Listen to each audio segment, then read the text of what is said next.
মঙ্গলবারের চাঁদটা বলছিল রাত পোহালেই আশুরা। ইমাম হুসাইনের ভক্তদের ভিড়ে তাই মুখরিত রাজধানীর ঐতিহাসিক হুসাইনি দালান। কারবালার প্রান্তরে নবী করিম সাল্লাল্লাহু আলাইহি ওয়াসাল্লামের দৌহিত্র ইমাম হোসেন রাদিয়াল্লাহু তাআলা আনহু ও তার পরিবারের সঙ্গে ঘটে যাওয়া হৃদয় বিদারক মর্মান্তিক ঘটনাকে স্মরণ করে এই আয়োজন। তবে হুসাইনি দালানের রাজসিক এই স্মরণে শুধু শিয়া মুসলমানরাই নন, অংশগ্রহণ করেন নানান মাযহাব ও নানান ধর্মের মানুষ।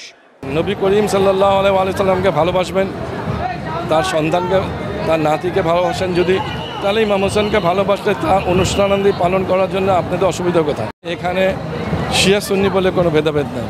আপনি আজকে আমার চতুর্দিকে দেখতেছেন সবাই কিন্তু সুন্নি মুসলমান।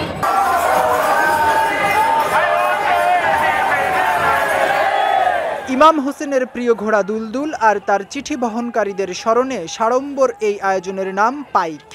এখানে যেন আশেক মিলে যায় মাশুকের সঙ্গে। ইয়া আলী আর হাই হোসেন আহাজারিতে প্রকম্পিত দালানের প্রাঙ্গণ।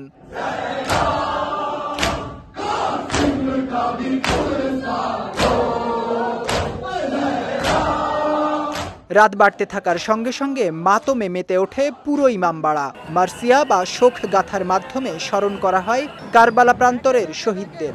ভক্তরা থাকেন ইবাদতে মশগুল।